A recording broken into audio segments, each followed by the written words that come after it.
માં નર્મદાની બાળ ભક્તિના દર્શન છેલ્લા 2 વર્ષથી જોવા મળી રહ્યા છે। નર્મદાની પગપાળા પરિક્રમા કરતા મધ્યપ્રદેશના 5 બાળકો અંકલેશ્વરના રામકુંડ તીર્થધામ ખાતે આવી પહોંચ્યા હતા। માં નર્મદાની પરિક્રમાનું મહત્વ દિવસે ને દિવસે વધી રહ્યું છે। છેલ્લા કેટલાક વર્ષોમાં નર્મદા પરિક્રમા વાસીઓની સંખ્યામાં વધારો થઈ રહ્યો છે। નર્મદા પરિક્રમામાં યુવાનો બાદ હવે બાળકો પણ નર્મદા પરિક્રમામાં જોડાઈ રહ્યા છે।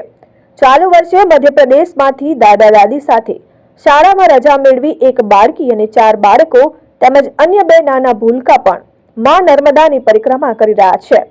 25 દિવસ પૂર્વે શાળામાં રજા મેળવી અંજલિ, અભિષેક, અનિલ અને સુમિત આ 5 બાળ પરિક્રમાવાસીઓ 25 દિવસ પૂર્વે અમરકંટકથી પગપાળા પરિક્રમા સુધી શરૂ કરી હવે પ્રથમ ચરણના અંત ભાગ સુધી પહોંચ્યા છે।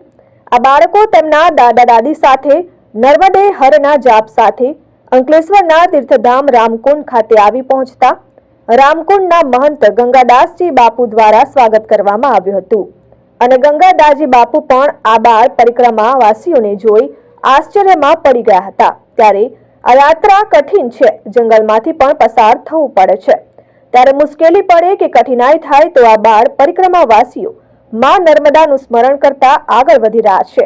ત્યારે દાદા દાદી માટે શ્રવણકુમાર બનેલા આ બાળ ભક્તોની માતા પિતા પણ ધન્ય છે કે તેઓએ બાળકોને આ આધ્યાત્મિક યાત્રા પર મોકલ્યા છે। આ 5 બાળ પરિક્રમા વાસીઓએ પોતાના દાદા દાદી સાથે રામકુંડ ખાતે ભોજન લીધા બાદ 2 ઘડી વિસામો લઈ પોતાની પરિક્રમા આગળ ધપાવી હતી। ત્યારે રામકુંડના મહંત ગાંગડા બાપુએ પણ આવા માં નર્મદાના બાળ ભક્તોની સેવા કરી હું ખુદ પોતાની જાતને ધન્યતા અનુભવ્યું હતું। ત્યારે નર્મદા પરિક્રમા કરતી વેળા આપણે આધ્યાત્મિક ધરોહરની જે જાણકારી મળી અને માં નર્મદાની કૃપાથી એક આધ્યાત્મિક ભાથું જે મળી રહ્યું છે, જે આ બાળ પરિક્રમા વાસીઓએ જીવનની નવી દિશા બતાવી રહ્યું છે। જય સિયારામ। નર્મદે હર દિવાળી પછી આમ તો લગભગ નવરાત્રી પછી જે પરિક્રમા માં નર્મદાની ચાલુ થઈ ત્યારથી અત્યાર સુધી હજારો માણસો આ વખતે આવી રહ્યા છે।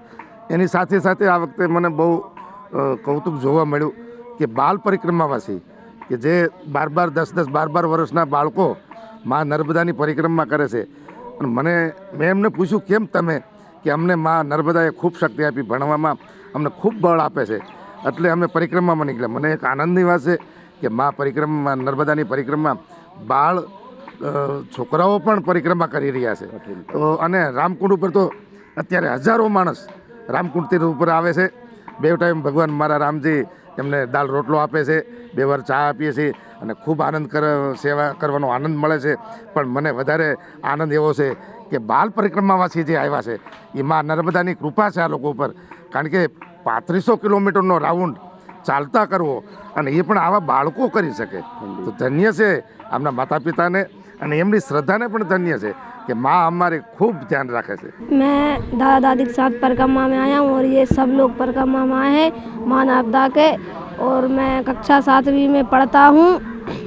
तो मैंने सोचा कि मैं दादा दादी जा रहे हैं तो मैंने कहा मैं भी जाऊँगा साथ।